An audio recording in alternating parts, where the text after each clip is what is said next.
Boa noite, pessoal. Tudo bom? Vão entrando aí para a nossa live de terça-feira, mais uma live às terças-feiras. E hoje eu convidei o professor Humberto Dalla para participar aqui dessa live com a gente, vir falar sobre a importância da mediação e da conciliação para a resolução eficaz de conflitos. Já vamos receber Dalla para participar aqui dessa live com a gente, dessa super live. Enquanto isso, eu quero pedir para que vocês vão compartilhando essa live, apertem no aviãozinho, compartilhem essa live com outros advogados, com outros colegas de vocês que precisam estar aqui assistindo essa super aula, na verdade. Vai ser uma super aula. E coloquem aí, apertem no aviãozinho, porque o aviãozinho, o coraçãozinho, ele sinaliza para os seguidores de vocês e para os meus seguidores, para os seguidores do Humberto, que está tendo uma live nesse momento. E aí outras pessoas se juntam a gente. Humberto já está aqui, já entrou. Tudo bom, Humberto? Boa noite. Tudo bem, Lisandra? Boa noite. Tudo ótimo.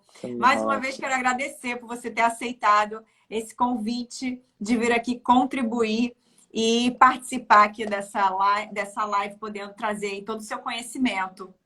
Nada, um prazer. Vamos trocar umas ideias aqui e prometo que a gente vai falar menos de juridiquês e mais de coisas interessantes. Você está conseguindo ouvir bem, me ver bem? Tô, super bem. A minha imagem está um pouco embaçada aqui para mim, não sei se está embaçada para você. A sua imagem está um pouco embaçada. Deixa eu ver se Ela melhora tá um aqui. pouco turva. Dá para ouvir bem, mas está um pouco embaçada. Pessoal, vocês vão entrando, vão deixando o nome de vocês, o local de onde vocês estão nos assistindo, bastante coraçãozinho. Apertem no avião para compartilhar com outros colegas para virem participar aqui dessa live de hoje. Ainda está um pouco ruim. Pois é, alguma coisa aqui, acho que não sei se uma coisa sujou aqui na minha câmera, deixa eu ver. Será? Você está no Wi-Fi ou no 4G? Não, tô no Wi-Fi. Tô no Wi-Fi. Às vezes se coloca no 4G, às vezes melhora, sei lá. Não, mas não tá parecendo que é falha na conexão, não. Tá parecendo que é a imagem mesmo, não sei se aqui é a luz. Geralmente, eu não tô. Meu escritório tá meio interditado hoje. Deixa eu ver se eu venho aqui pra cá. Tem uma pessoa que falando para você ver se a câmera tá suja. Ó, já melhorou. Já melhorou. Agora acho que vai. Agora acho que vai. Aqui ficou mais. Já melhorou. A luz não tava legal ali. Acho que agora vai. Tá ótimo, agora tá ótimo, tá super nítido. Então, Humberto, queria que você se apresentasse. Claro, você dispensa apresentações, mas ainda assim, eu quero que você se apresente para o pessoal. Para o pessoal aqui, né? Quem ainda não sabe, não tem o prazer de saber quem é, saiba aí, conheça um pouco mais sobre você. Então, eu tenho uma vida dupla, né, digamos assim. Eu estou no Ministério Público aqui do Rio de Janeiro. Esse ano eu completo 25 anos como promotor de justiça aqui no Rio. Entrei muito cedo, logo depois de formado. E, paralelamente, faço uma vida acadêmica também. Estou na UERJ, que é a minha alma mater, né, desde a graduação. Entrei lá em 1990, nunca mais saí.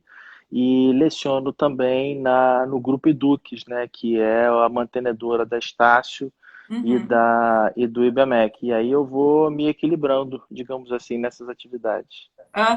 E ainda é autor e coautor de várias obras, né? De vários livros aí, contribuindo cada vez mais para disseminar o conhecimento. Uma coisa puxa a outra, né? Você estuda, aí você dá aula, aí você resolve que um dia você vai coletar aquilo tudo que você preparou para as aulas. Os livros, na verdade, eles são frutos das aulas, né? Como a gente acaba tendo uma rotina muito pesada de dar aula todo dia ou 4 vezes por semana, acaba sendo até uma necessidade. Os alunos pedem material de pesquisa, né? E o livro também te obriga a você se manter atualizado, né? Você está sempre ligado, trocando muito, sobretudo nas aulas de pós-graduação, que são aulas de mais discussão, né? Então fica um negócio interessante. Sim, com certeza. Então vamos entrar aqui no nosso tema de hoje. Acho que a conciliação e mediação ela está muito vibrante nesse momento atual que a gente está passando, que é esse momento de pandemia, pós-pandemia.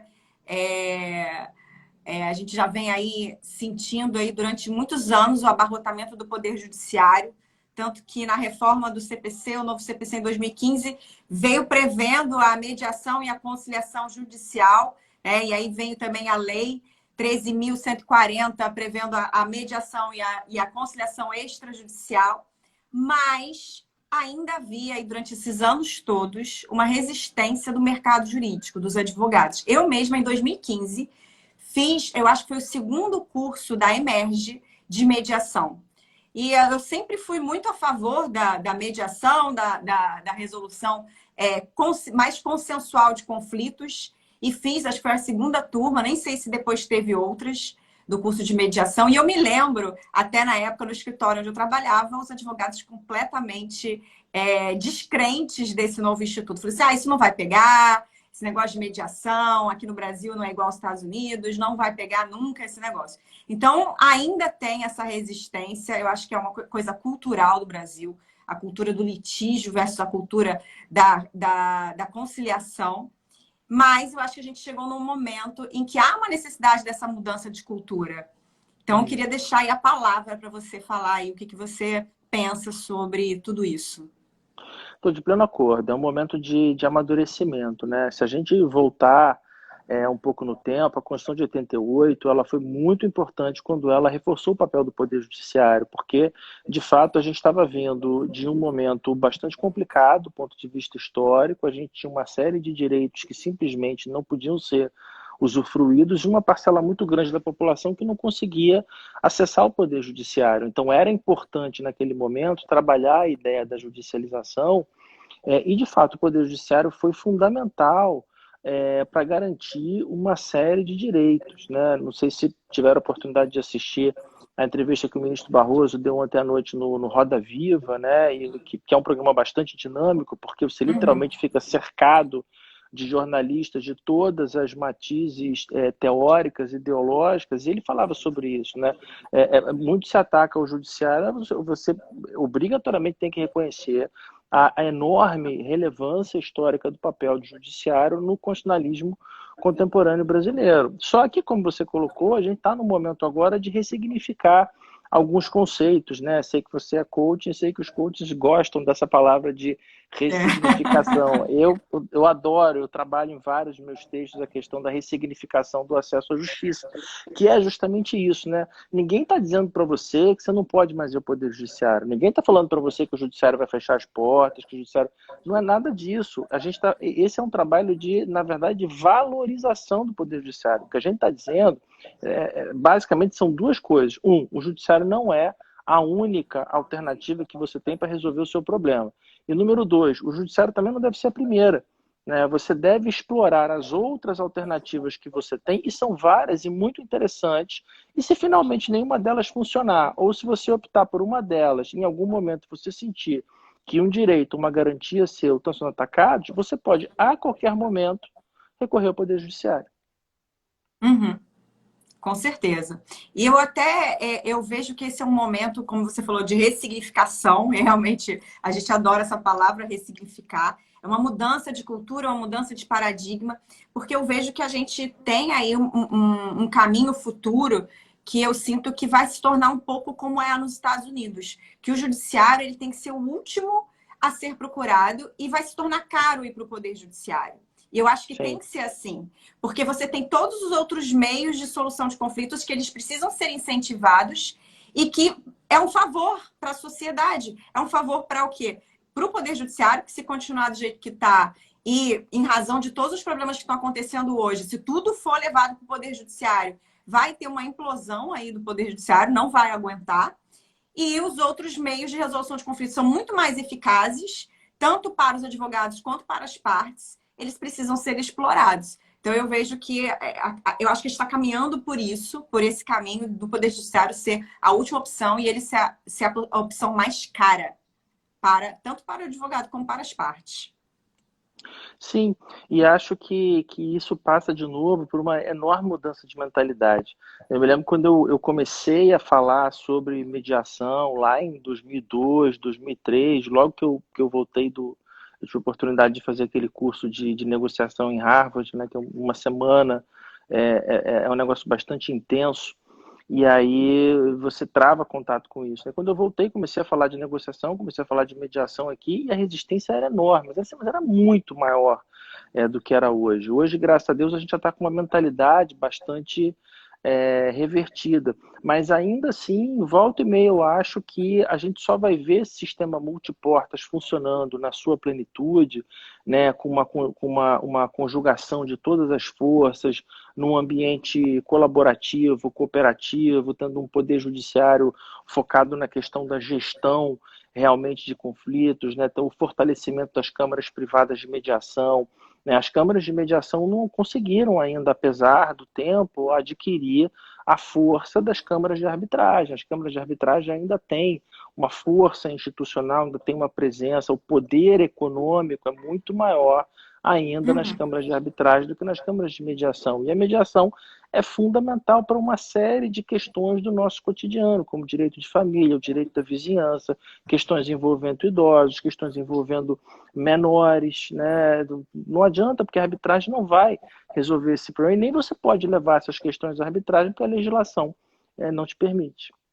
Até porque também, não te permite, a arbitragem também, como você falou, ela é bem mais cara. Então, nem todo mundo consegue bancar uma arbitragem. Então, você tem os outros mecanismos, inclusive a própria negociação, porque são diferentes, são práticas diferentes. Você até citou aí a questão da negociação, que você fez o curso em Harvard. Então, tem a negociação, tem a mediação, tem a conciliação, tem a arbitragem. São diversas ferramentas que o advogado pode utilizar para solucionar de uma forma muito mais eficaz e rápida os conflitos entre as partes, entre o cliente dele e o cliente, né, a parte adversa. E É. aí eu queria que você explicasse. Pode Diga, prosseguir. não, diga, você de falar um pouco das ferramentas, é Não, isso? pode prosseguir. Tem uma pergunta aqui, enquanto isso eu vou vendo aqui. Ah, não, eu ia chamar a atenção justamente para isso, porque tem uma das professoras mais antigas aqui no Rio, que é a Tânia Almeida, né, que é uma referência lá pelo Mediare. Ela tem um livro e ela usa muito uma expressão que é a caixa de ferramentas. Então, no terreno da solução de conflitos, eu acho que, de fato, a gente tem uma caixa de ferramentas, né? Você tem, nos conflitos individuais envolvendo, ou nos conflitos envolvendo duas pessoas, você tem a negociação, a conciliação, a mediação, a arbitragem, o processo judicial.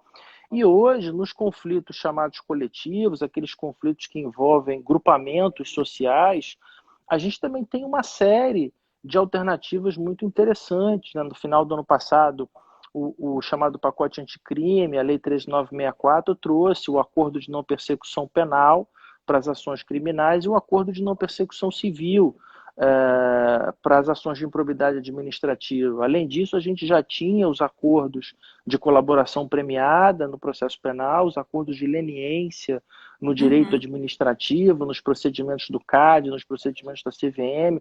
Então, se você der uma olhada, se você der uma olhada assim no panorama geral, o espaço de consenso hoje no direito brasileiro é muito extenso e muito interessante. A área trabalhista, que sempre foi uma área que fez uma reserva, que fazia uma restrição muito grande. A gente já tem hoje a previsão da conciliação e da mediação, a previsão da arbitragem em matéria trabalhista, que foi introduzida pela reforma trabalhista, né? Ela havia sido introduzida pela lei da arbitragem, foi vetada pelo Poder Executivo e depois ressuscitou, né, voltou na reforma trabalhista. Então, hoje você tem aí um espectro de uma série de alternativas, uma série de ferramentas, e o advogado hoje contemporâneo, ele tem que estar preparado, ele tem que conhecer todas as ferramentas para dar o assessoramento adequado para o cliente dele, né, e tem que avaliar, de fato, quando é que vale a pena utilizar uma dessas ferramentas ou não.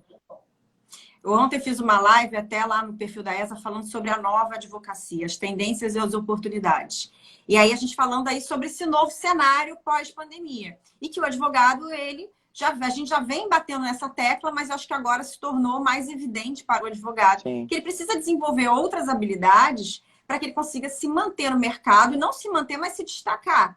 Que aquele advogado que a gente aprendeu lá na faculdade, de que você tem que ser bom tecnicamente e só aprender e só saber litigar, que é você fazer sua petição, fazer uma boa audiência, ele já está fadado a insucesso. Você tem que sim ser muito bom tecnicamente, mas você tem que ter aí, dominar um arsenal de ferramentas, ter aí habilidades que são fundamentais para você conseguir entregar para o seu cliente, mostrar para ele qual é o melhor caminho a ser seguido, ou pelo menos mostrar para ele as diversas alternativas e aconselhá-lo, mostrar o que você acha que vai ser melhor para ele neste momento. E isso é que faz o advogado se diferenciar no mercado, não mais ser aquele advogado que só quer saber de entrar com o processo, até porque demora muito, não é mais uma coisa boa, nem para o advogado, nem para o cliente, os processos que demoram tanto. Então, a gente estava falando sobre isso, sobre essa nova advocacia e a necessidade dos advogados se desenvolverem.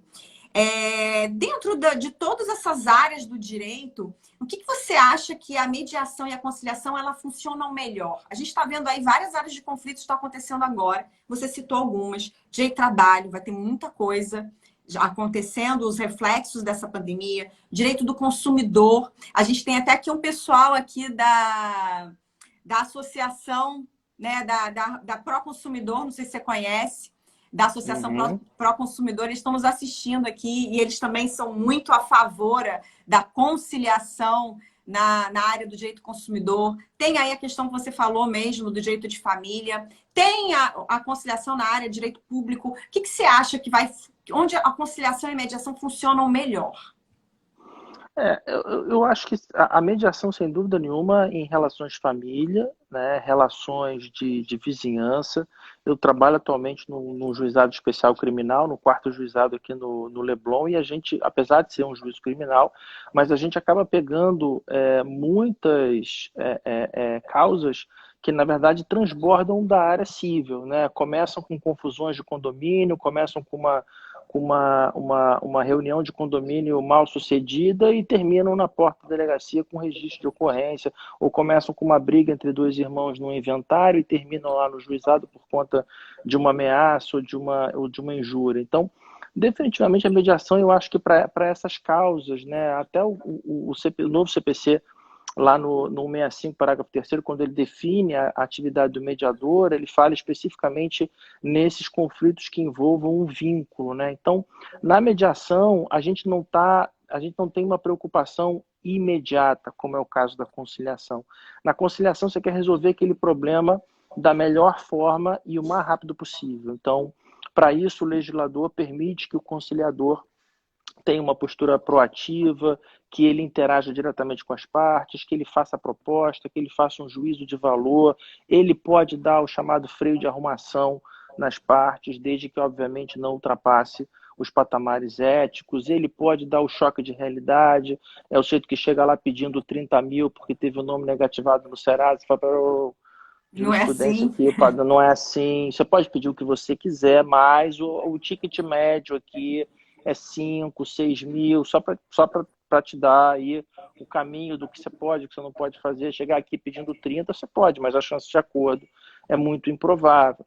Já o mediador não, o mediador ele tem que meio que pisar em ovos, né? O mediador ele tem que ter muita sensibilidade porque ele está lidando com uma ferida que ainda está aberta e que ainda está doendo muito, ainda está machucando muito aquelas pessoas, né? Porque por trás do conflito da mediação tem uma questão normalmente muito delicada e muito sensível. Então a gente precisa, o mediador precisa ter esse tato realmente. Às vezes não está na hora ainda de avançar, ele não pode tomar iniciativa, o mediador não pode pautar a sessão, ele não pode dizer, hoje a gente vai falar sobre isso. Não.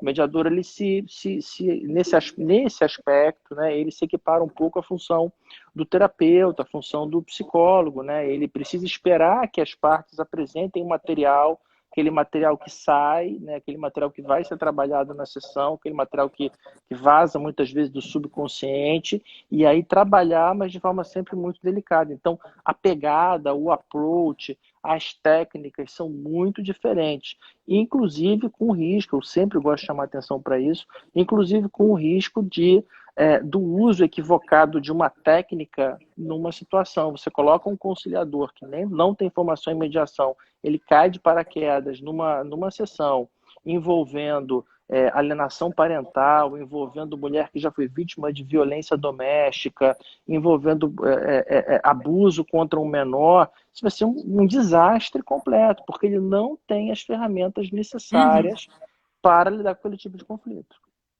O mediador ele tem que estudar e desenvolver as ferramentas. É como no coach, a gente tem as ferramentas para cada tipo de sessão e de situação para conseguir conduzir ali a sessão. E a mediação é a mesma coisa. O advogado tem que desenvolver até outras habilidades, como a comunicação positiva. Eu me lembro lá no curso que eu fiz, a Tânia, ela foi minha professora lá do Mediare, e ela fez uma aula especificamente sobre a comunicação, sobre a importância da comunicação positiva que o mediador precisa desenvolver. E que o advogado não está acostumado, porque a comunicação do advogado é ao contrário, é muito agressiva. Até porque a gente aprendeu, né, na faculdade de ser muito combativo, de que o conflito é o que faz o advogado ser cada vez ter sucesso. Ele tem que enfrentar o outro e conseguir vencer o outro ali no combate com o discurso dele agressivo e combativo. Quando ele se torna um mediador, que ele tem que ir para o outro lado e tentar conciliar e fazer uma mediação, ele precisa desenvolver um outro tipo de discurso, uma comunicação mais positiva e utilizar ali das ferramentas. A mesma coisa numa negociação. Ele também tem que saber ali a hora que ele vai recuar, quanto tempo ele vai esperar para conseguir levar o advogado da outra parte a fazer uma negociação sem ficar querendo fechar o acordo de acordo com o que ele quer. Porque uma mediação e uma conciliação e uma negociação, você tem que ter concessões mútuas, né? Então muda muita coisa. O advogado ele tem que praticamente se reinventar, né? Exatamente, exatamente. E nós conseguimos, depois de muita luta, né, nós conseguimos introduzir, agora é a disciplina obrigatória dos cursos de direito, né? Necessariamente toda a faculdade de direito tem que oferecer dentro da sua grade uma disciplina de formas de resolução consensual de conflitos, e a nossa briga agora está sendo, lá na UERJ, sobretudo, para que essa matéria seja dada logo no início, ou pelo menos na metade do curso, né? Não adianta você dar essa matéria no 9º, 10º período, quando o aluno já teve 2, 3 anos de formação para ser um litigante, né, para ser um brigador. Essa matéria tem que ser dada juntamente com teoria geral do processo, lá quando ele acaba obrigações em direito civil, quando ele acaba contratos, lá pelo 4º, 5º período, ele já tem que ter essa matéria, porque ele precisa desenvolver essa habilidade antes das habilidades processuais, né? Senão tudo vai ficar mais difícil para ele. O que eu mais ouço, quando a gente dá essa matéria, o pessoal está no final da faculdade, o recém-formado, ele fala, pô, se eu tivesse tido essa matéria juntamente com teoria geral do processo, ou antes de processo civil, ou antes de processo penal, e hoje essa realidade também vale para processo penal, né? O advogado criminalista é contactado pelo cliente, hoje ele tem que pensar, cabe acordo de não persecução penal? Qual é a pena mínima para esse crime? Porque se a pena mínima não for superior a 4 anos, cabe esse acordo antes do oferecimento da denúncia. Então o inquérito ainda está na delegacia, o procedimento está com o promotor, essa é uma alternativa. Pô, será que vale a pena fazer um acordo de não colaboração penal? Ah, tem alguns problemas. Tem, você vai ter que confessar, né? Você vai ter que reconhecer expressamente a prática do delito, mas você tem uma série de benefícios. Não cabe, mas de repente cabe colaboração premiada. Então a gente tem que avaliar. Então, se ele não tiver esse tipo de formação, se ele estiver pensando só, você quer me contratar? Vou impetrar habeas corpus. Não é assim. Antes do habeas corpus, ele tem outras alternativas que podem ser até mais benéficas para o cliente dele. Com certeza, muito bom.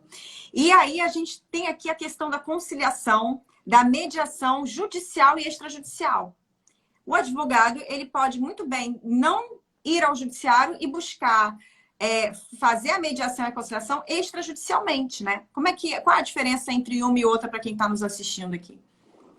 E agora a gente vai ter a virtual, né? Eu tenho brincado com os meus alunos dizendo que agora a gente vai ter que criar uma terceira categoria, porque a mediação virtual, a mediação online, né, o que os americanos chamam de ODR, né, o Online Dispute Resolution, ele se desenvolve dentro de um outro ecossistema, né? Digamos que é como se fosse um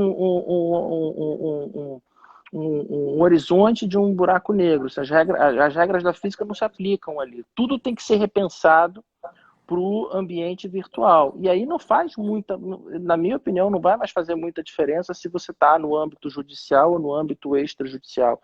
Se você sai do canal presencial, se sai da dimensão presencial e vai para a dimensão virtual, você vai ter que repensar tudo aquilo que vai ser feito, né? Porque basicamente a resolução 125 CNJ usa o seguinte critério: se a mediação é feita dentro das dependências do Poder Judiciário, ela é uma mediação judicial, né? Mesmo que não exista processo ainda. Isso é um negócio bastante curioso, porque o CPC não fala sobre isso especificamente, nem a lei de mediação. Mas a resolução 125 tem lá um dispositivo, salvo engano, no artigo 8º, que diz o seguinte: as partes podem procurar o NUPEMEC, o Núcleo de Mediação do Tribunal de Justiça, mesmo que não tenham ainda um processo. Né? Isso não é comum no direito brasileiro, mas pode acontecer. Volta e meia o NUPEMEC é procurado por pessoas que eu ainda ia te não... perguntar, tem procura? O pessoal procura? Alguma, tá? Mas pode ser que aconteça. Nós tivemos alguns casos aqui também que o próprio Ministério Público, em questões envolvendo tutela coletiva, não estava ainda na fase da ação civil pública, estava na fase do inquérito civil, e surge a possibilidade de uma solução consensual, o advogado sinaliza, o promotor sinaliza também, vão para o NUPEMEC e fazem aquele acordo no NUPEMEC, porque já sai dali com homologação feita pelo juiz, o que dá o status de sentença homologatória com trânsito em julgado, e por via de consequência, segurança jurídica, uma série de coisas. Né? Então, se é feita dentro fisicamente do Poder Judiciário, a mediação judicial pode ser pré-processual, que é esse caso que eu estou falando, ou pode ser incidental, quando o processo já está instaurado. Se ela é realizada fora das instalações do Poder Judiciário, é uma mediação extrajudicial, e ela pode ser uma mediação ad hoc, né? Pode ser feita por um mediador procurado pelas partes, alguém que conte com a confiança das partes, ou pode ser uma mediação extrajudicial institucional, que é aquela em que você procura uma pessoa jurídica especializada, normalmente uma câmara privada ou um tribunal de mediação, e aí você assina lá um contrato aderindo ao regimento interno daquela Câmara e escolhendo um dos mediadores que compõe o painel daquela Câmara. E aí a mediação ela tem várias sessões, dependendo do mediador vai sentir quantas sessões precisa e vai fazendo diversas sessões até conseguir resolver a situação, o conflito, né? Não tem um número de sessões determinado, ou ele já fala assim que as partes chegam? Ele vai sentindo conforme vai evoluindo.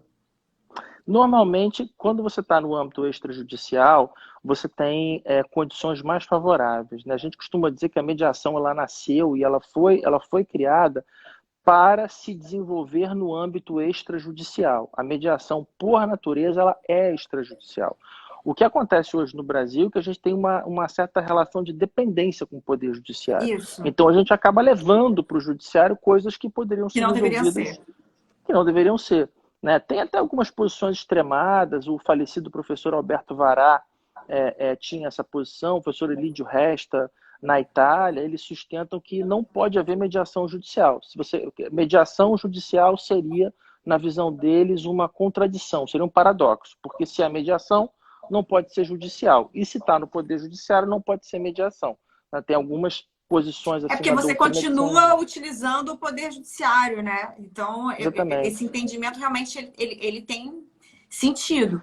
Mas eu acho que como a gente vive uma cultura que é muito dependente do judiciário e a própria parte, o leigo, quando vem procurar o advogado, ele fica muito naquela, mas e se o acordo não cumprir? Não, tem que ser perante o juiz tem que homologar, porque senão eu não vou querer fazer. A gente escuta muito isso, eu já escutei muito isso. Até os próprios advogados, né, falam, não, isso aí não vai vingar, justamente porque ninguém vai querer fazer um negócio que seja feito em particular entre as partes, e não que seja homologado por um juiz, e aí se não cumpre, tem que levar, dá maior trabalho. Então, como você falou, ainda é uma cultura de muita dependência ao Poder Judiciário que precisa mudar. Sim, e o judiciário tem uma carga pesada, né? Eu sempre brinco com as pessoas assim, passeia pelo fórum central, você sente uma energia pesada, né? Tem muita coisa ruim acontecendo ali, tem muita gente reclamando, tem muita gente privada de direitos, né? Ali é um lugar onde as pessoas estão indo porque, de fato, elas não têm outra alternativa. Então, o judiciário já tem essa carga energética aí meio pesada, né? Some-se a isso aquela sacralização, as pessoas ficam tensas, né? Eu costumo conversar com as partes nas audiências de instrução e julgamento, que a gente sempre tenta conciliação antes, né? Então, eu se pergunto assim, o senhor dormiu bem essa noite? Ninguém dorme bem antes de uma audiência de instrução e julgamento que pode mudar a sua vida. Você vai fazer uma IJ amanhã que você pode sair de lá condenado, você vai fazer uma IJ amanhã que você pode perder a guarda do seu filho, você pode fazer uma IJ amanhã que você pode ter que pagar uma dívida para a qual você não está preparado. Então, obviamente, o cara chega ali nervoso, ele não dormiu bem, ele não está nas CNTPs, como a gente brinca, ele não está nas suas condições perfeitas. Muitas vezes ele ingeriu na véspera ou no próprio dia bebida alcoólica, ele ingeriu substância medicamentosa, ele ingeriu droga. Então, ele não está no seu normal. Então, a gente precisa fazer esse trabalho inicialmente de acolhimento, né? E também de explicação. Quantas e quantas vezes a gente abre uma audiência e a pessoa fala assim, não, porque eu estou aqui porque eu quero justiça. Aí eu falo, tá bem, minha Isso. senhora, mas de justiça para a senhora é o quê? Eu quero me vingar. Eu falei, então, olha, a senhora está no lugar errado, porque não sei se a senhora reparou quando a senhora entrou aqui, não está escrito Tribunal de Vingança, está escrito Tribunal de Justiça. Justiça e vingança são coisas completamente diferentes. Então, se a senhora quer vingança, sinto muito, a senhora veio para o lugar errado. Aí dá daquele freio de arrumação, sabe? Daquela situada na pessoa, fala assim, agora vamos conversar. O que que a senhora quer? O que daria a paz de espírito para a senhora? O que a gente precisa fazer para a senhora sair daqui em paz e para esse conflito não ficar se perpetuando? Então, às vezes, você precisa, né, dar uma quebrada assim, no gelo, dar uma situada, e aí a pessoa se desarma um pouquinho também. Às vezes não, às vezes ela fica mais irritada, às vezes funciona, às vezes não funciona. Né? A gente vai pelo método das tentativas. Porque o que eu falo para os meus alunos, meus clientes, eu falo, o cliente vai procurar o advogado porque ele está com uma dor. Ele está com uma dor. E aí cabe ao advogado entender qual é realmente a real dor do cliente, o que, que ele realmente quer. Muitas vezes o cliente chega no escritório falando justamente isso, ele quer se vingar, ele quer isso, ele quer aquilo, porque lá no fundo ele está magoado, ele está chateado com alguma coisa. É algo muito mais profundo que cabe ao advogado entender para saber, não é isso que vai solucionar o seu problema. Porque um processo judicial, ele é muito pior para quem já está passando por uma situação de sofrimento e que só quer fazer aquilo porque quer apurrinhar a outra parte, porque quer se vingar. Porque o processo é demorado, ele faz as audiências que você tem que ir, os atos que acontecem, faz com que essa dor, ela se aprofunde ainda mais. Então, você trazer a pessoa à consciência e conversar com ela e mostrar que vai ser muito melhor. E aí você tentar, numa mediação, uma mediação bem feita, que eu já vi, eu já pelo curso que eu fiz, eu já fui em algumas sessões de mediação e até depois pela formação que eu fiz de coaching, eu sou fã, porque você buscando resolver realmente o problema da pessoa de uma outra forma, você tem um cliente muito mais agradecido e ele pode até ser que ele não saia ali com aquilo que ele esperava no primeiro momento que ele chega no seu escritório. Vamos supor, o exemplo que você deu. A pessoa quer 30 mil reais. Não é assim que funciona.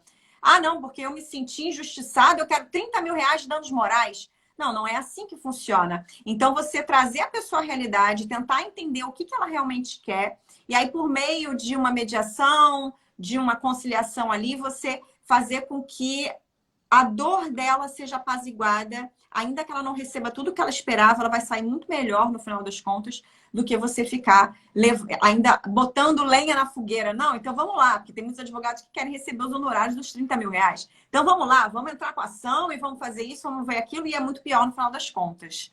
Teve uma pessoa aqui, Humberto, que perguntou se você pode trazer uma equipe multidisciplinar para avaliar o caso numa mediação. É possível? Isso é uma pergunta bem legal, porque isso acontece na prática com alguma frequência. Aqui no quarto de CRIM, a gente tem, além da equipe de mediação, que não é uma equipe nossa, é uma equipe que é indicada pelo Tribunal de Justiça, então normalmente são aqueles mediadores que fizeram o curso, né? Alguns deles estão no terceiro estágio do curso, que é justamente o estágio prático, né, fazendo as horas práticas de supervisão, e alguns que já são mediadores formados, ou são mediadores sêniores, estão ali acompanhando. Mas algumas vezes o mediador detecta que o caso é um pouco mais complicado, né, ou do ponto de vista emocional, do ponto de vista psicológico, às vezes do ponto de vista psiquiátrico mesmo, né? Então você identifica, e os mediadores mais experientes acabam desenvolvendo essa habilidade, essa capacidade, né? E aí ele reporta ao servidor, que é o coordenador da mediação, e fala, olha, o caso é mais complicado, eu acho que é um caso de equipe disciplinar, eu sugiro encaminhar para a equipe disciplinar. Isso tem que ser feito com muito cuidado, com muito zelo, porque o mediador não pode, salvo aquelas raríssimas hipóteses legais, violar o dever de sigilo e de confidencialidade. Então, ele não pode dizer, por exemplo, muitas vezes, ou na maioria das vezes, ele não pode dizer o que aconteceu para ele chegar àquela conclusão. né? E nem o juiz pode perguntar e nem o promotor pode perguntar o que aconteceu. Então, não é da conta do juiz nem da conta do promotor, não é da conta de ninguém. É só de quem estava dentro daquela sala. Está dizendo, olha, o caso é para ser encaminhado para uma equipe multidisciplinar. Às vezes acontece o contrário. Às vezes, quando a gente recebe o procedimento, na primeira leitura, a gente já vê, porque o juizado tem essa peculiaridade. O juizado ele tem uma área geográfica pré-definida. Então, o juizado do Leblon pega basicamente tudo que acontece do túnel do Rio Sul até a subida da Estrada das Canoas. Então, com o passar do tempo, como eu já estou lá há bastante tempo, as pessoas vão. A gente tem aquelas figurinhas carimbadas, né? Aquelas pessoas que vão e que vêm, enfim. Então, às vezes, a gente identifica de pronto que a questão é mais complicada e, em vez de encaminhar para o núcleo de mediação, já encaminha para o núcleo da equipe interdisciplinar. E a equipe interdisciplinar faz, então, esse primeiro atendimento, e se os psicólogos, assistentes sociais entendem que dá para abrir a mediação, eles sugerem ao juiz para abrir para mediação para uma determinada questão específica. Então, essa é uma decisão bacana, porque não é uma decisão de uma única pessoa, essa é uma decisão colegiada, né? Passa pelo promotor, passa pelo defensor ou pelo advogado, passa pelo juiz, passa pelo psicólogo, passa pelo mediador, e aí todo mundo tem que estar mais ou menos de acordo para seguir aquele caminho, porque de fato um erro nesse momento, né, usar a ferramenta equivocada nesse momento pode trazer um mal muito maior para aquelas partes. Então é preciso muito cuidado. É um momento meio tenso, sim, para todos nós. E essa questão das equipes multidisciplinares também acontece nas câmaras privadas de mediação? Eles também contam com equipes multidisciplinares? Olha, em princípio podem contar, sim, né? Eu, por conta da minha atividade como promotor, eu tenho vedação e impedimento. Eu não posso fazer não posso tomar parte em nenhum tipo de atividade prática de mediação privada. Mas os meus amigos, enfim, as pessoas que eu conheço, os meus alunos, ex-alunos que trabalham, me reportam que, vez por outra, sobretudo em questões de família, né, é possível sim a utilização. Na prática, isso acaba tomando o formato da comediação, né, que é expressamente prevista lá na Lei 13.140. Então, você pode ter um mediador psicólogo, um mediador advogado, um mediador que seja assistente social, um mediador que seja advogado, e aí, com isso, você consegue dar um tratamento mais adequado àquela questão. Os escritórios de advocacia, eles podem implementar câmaras privadas de mediação dentro do escritório? Os escritórios podem ter advogados com formação em mediação, né? E não só os escritórios, também as serventias extrajudiciais, né? Os cartórios. Há uma resolução específica, algumas resoluções do CNJ prevêem isso especificamente, a própria resolução que trata da uso capião extrajudicial, né, que foi uma das inovações do CPC 2015, depois foi regulamentada pelo um provimento da Corregedoria do CNJ, prevê que se no momento for identificado o desejo do possuidor, né, de adquirir aquele imóvel pelo uso capião, mas se um dos confrontantes manifestar alguma resistência, o cartório pode remetê-los para uma sessão de conciliação ou de mediação. Da mesma maneira, isso pode acontecer também em questões de família, né, até a elaboração de pacto antinupcial e coisas do gênero. Então, o ideal, e a gente acha que com o amadurecimento dos institutos, isso passe a ser uma tendência, né? Você vai ter dentro do escritório aqueles advogados que têm uma formação mais voltada para consultoria, por exemplo, são os advogados que trabalham na elaboração de contratos, advogado que trabalha no societário, advogado que trabalha com fusão e aquisição. Você vai ter o advogado litigante, né, o que na prática a gente chama do setor contencioso do escritório, e você vai ter o pessoal de práticas resolutivas, de práticas consensuais, né, que vai entrar justamente para tentar dar uma solução de melhor custo-benefício antes do ajuizamento do processo, ou às vezes durante o processo, para pelo menos abreviar a duração daquele litígio. Eu defendo muito o fato dos escritórios terem equipes multidisciplinares, no sentido de terem outros profissionais de outras áreas também assessorando o escritório para conseguir prestar um serviço melhor para o cliente. Então, o escritório ter parceria com psicólogos, com profissionais de outras áreas para poder ajudar os clientes. Então, o pessoal que trabalha com direito de família também poder contar com psicólogos e ter uma equipe mais multidisciplinar para aqueles casos específicos. E aí seria no caso, por exemplo, de você ter dentro do escritório advogados mediadores e formarem uma câmara de mediação dentro do escritório e terem profissionais de outras áreas e ter uma equipe mais multidisciplinar. E aí, para um escritório ter uma câmara de mediação dentro do escritório, ele precisa de uma autorização, né? Como é que ele faz isso? Olha, boa pergunta. Eu acho que isso não, até onde eu sei, isso não está ainda regulamentado pela OAB, né? Isso passa para a regulamentação do Conselho Federal da OAB. O que se tem hoje é que não há nenhum impedimento para que o advogado exerça a função de mediador paralelamente a advogado, assim como ele não tem nenhum impedimento para exercer a função de árbitro, né? Os impedimentos que existem são aqueles previstos na legislação especial. Então, se ele foi mediador, ele tem aquele período de quarentena de 1 ano, né, no qual ele não pode dar assessoria para as partes. Uhum.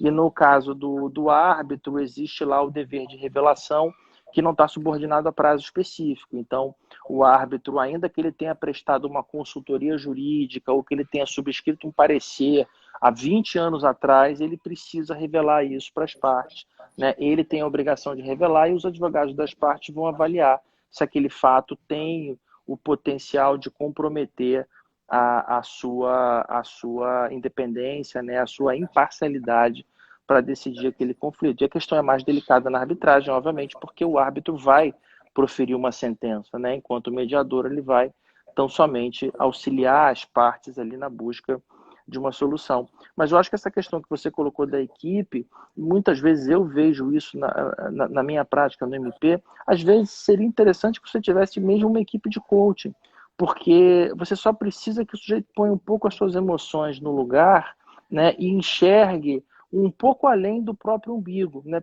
A gente pega, às vezes, por exemplo, brigas de ex-marido e ex-mulher, briga de irmãos por conta do inventário do pai. Não, porque eu vou brigar. Você fala, meu amigo, você já percebeu que você vai gastar um caminhão de dinheiro, né? Você já está com seus 50, 60 anos, você já tem um problema de saúde, você já não fala com o seu irmão há 20 anos, então isso, obviamente, em algum momento gera um incômodo emocional para você, e você não está disposto a brigar.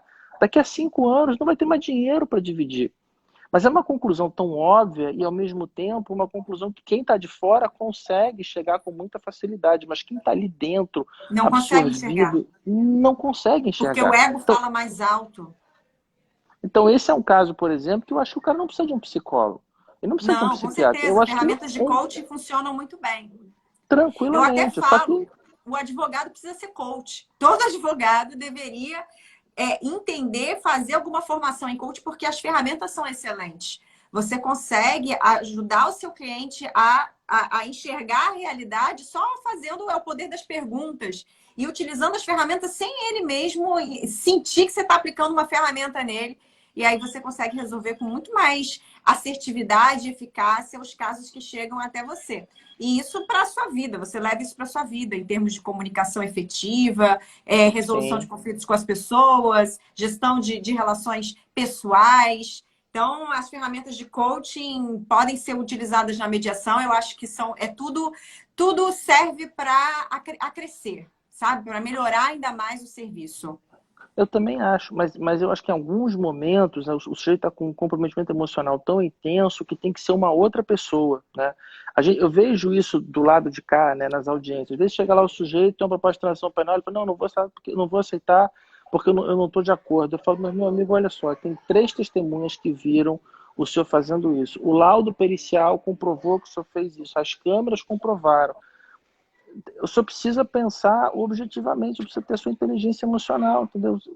Só que o promotor falando isso soa Sim. suspeito para o réu. O juiz falando isso soa suspeito. Às vezes o próprio advogado dele falando isso, ele desconfia. Então é interessante que seja uma outra pessoa que não tenha nenhum tipo de relação com aquilo para passar para ele uma tranquilidade, uma estabilidade, né? Porque muitas vezes ele não vai, ele simplesmente não vai confiar. Ou às vezes ele precisa de um pouco de tempo, né? O fator tempo é muito interessante. Quantas vezes você vê um acordo que não sai na primeira, né? Logo depois que o fato acontece, logo depois que o crime acontece, eu sempre digo isso, não adianta fazer um acordo com os nervos estão à flor da pele, o cara tem que ir para casa, tem que tomar um banho, tem que conversar com a família, sempre tem lá o pessoal do deixa disso, um vizinho, um amigo, um parente, peraí, o cara foi teu amigo a vida toda, hoje você estava de cabeça quente, vamos pensar com calma. o tempo nesse aspecto é fundamental. Não adianta marcar uma audiência de conciliação, uma sessão de mediação, logo depois que o problema acontece. Tem que dar um tempo para as emoções abaixarem um pouquinho. E aí você começa a trabalhar. Senão você vai piorar a briga. Sim, com certeza. Tem aqui uma pessoa falando das constelações familiares. Sim, hoje a gente tem muita coisa, tem o direito sistêmico, além da mediação, da conciliação, arbitragem, negociação, tem o direito sistêmico que o juiz Sam Storr, que foi ele que trouxe, né, praticamente para o Brasil. E eu achei fantástico também, uma vez que eu fui no Tribunal de Justiça aqui do Rio de Janeiro, num evento que ele presidiu e ele trouxe a questão das constelações familiares, eu fiquei assim, encantada com as constelações familiares e como que você pode trazer isso tudo e ajudar o seu cliente, na verdade. Só que poucos advogados, eles despertam para isso, da quantidade de ferramentas que eles têm, que o advogado tem para melhorar a prática dele. E o próprio coaching, como tem aqui uma pessoa falando, a Harmonia, né, o pessoal lá da Harmonia no Consumo, o próprio coaching, as ferramentas de coaching são excelentes também para você conseguir gerir conflitos. Então, tem muita coisa. Tem uma pessoa que também fez uma pergunta, já está caminhando para o fim, a respeito das avaliações periciais são cabíveis com pedidos dos advogados em casos de mediação e arbitragem? Eu não entendi muito bem essa pergunta. Depende muito do caso, né?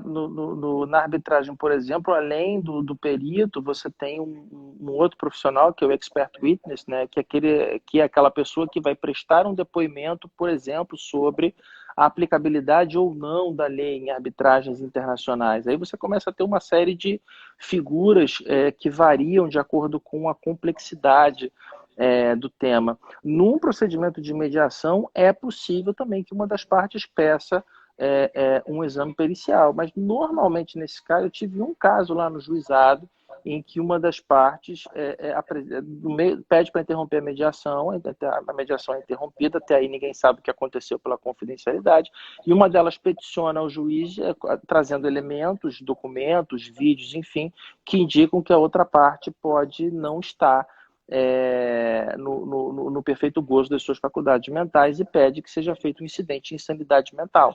Né? A juíza, no caso, entendeu que os elementos eram suficientes, determinou a instauração do incidente e, de fato, o laudo veio positivo. Na verdade, veio aquele fronteiriço, né, do parágrafo único, né? Não veio a incapacidade absoluta, mas aquele fronteiriço, dependendo da situação, se aumentar um pouco o nível de tensão, se ele tomar o remédio errado na dose errada, pode ser que ele tenha um comportamento ali mais complicado. E aí, nesses casos, normalmente a mediação acaba não funcionando, né? Você tem quase que um fator que dificulta, uma barreira, né? Que dificulta muito ali a mediação. Você falou aqui no início a questão da mediação online, que já vem aí, já tem um tempo que nós já temos algumas plataformas de mediação online. Né? A própria lá na B2L tem várias plataformas que já constam lá de mediação online. Como é que você vê essa questão da mediação online? É algo que você vê como uma tendência para aumentar as procuras pela mediação online?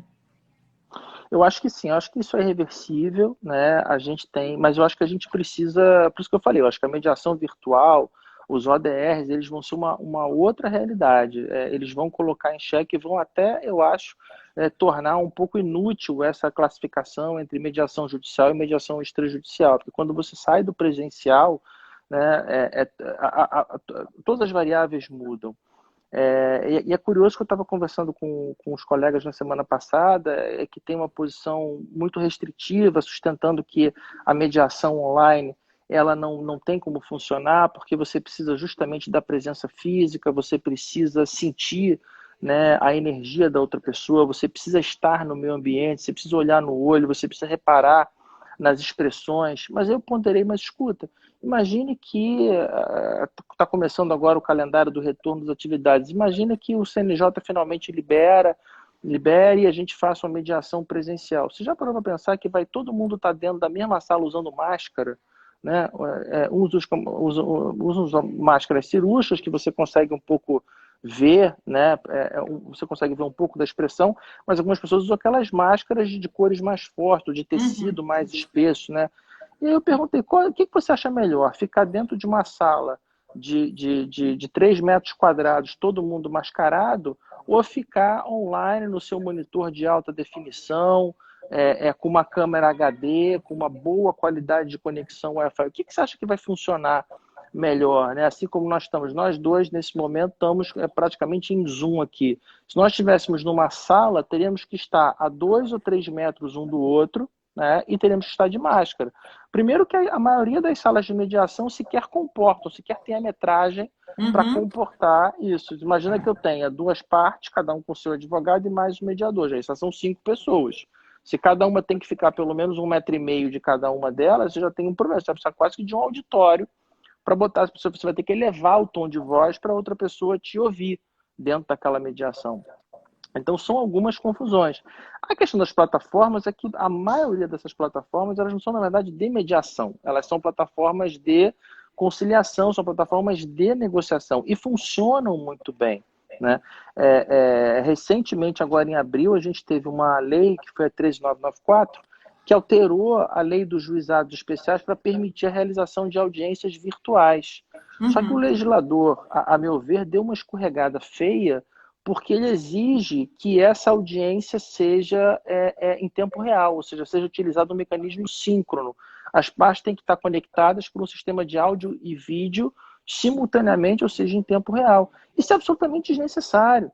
A maioria das plataformas, você pega o Moldria do eBay, você pega a plataforma do Mercado Livre, você pega a plataforma do Amazon Prime, tudo começa com o consumidor.gov.br, né? Tudo começa com uma troca assíncrona de informações. Sim. Você manda uma mensagem de texto, a pessoa responde. Até porque, primeiro, se eu mandar uma mensagem de texto e o cara disser que não tem interesse no acordo, você não precisa perder tempo reunindo as pessoas, né, para fazer uma sessão presencial. E aí sim, a partir dali, se a partir dessa troca de mensagens não resolver, se houver de fato a necessidade de explorar uma questão mais sensível, aí marca-se uma sessão, né, e várias ferramentas, além do Modo, tem acho que o Modron, que é um sistema americano também que está sendo desenvolvido, já está em utilização, aí sim, mas ainda existe uma restrição muito grande, sobretudo na comunidade acadêmica, né, vários colegas meus, professores, de universidades estrangeiras tem uma resistência muito grande a você fazer a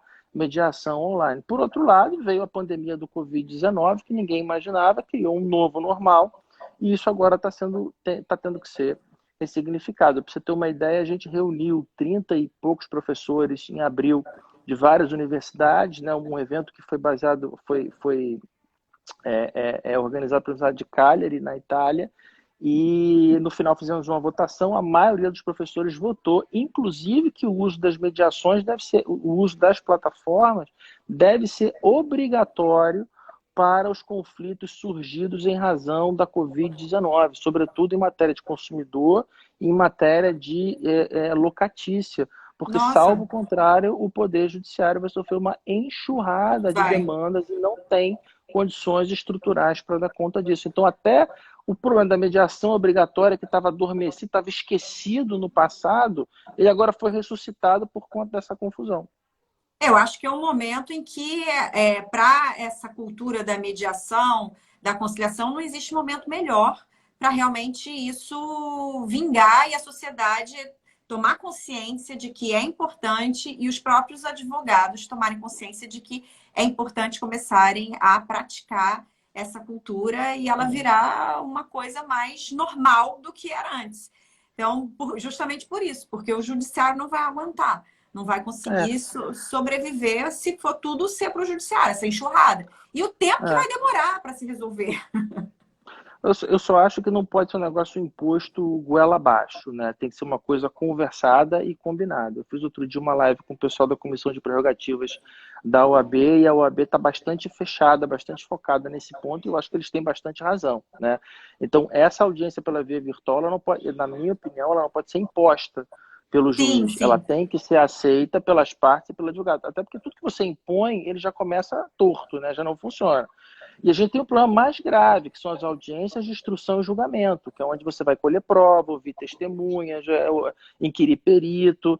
Então, isso eu acho que é bastante complicado. Agora, a audiência de conciliação puramente, né, começando com o uso de métodos assíncronos, depois virando para uma plataforma do tipo Zoom ou algo do gênero, eu acho perfeitamente possível e vai ajudar a desafogar grande parte dos problemas.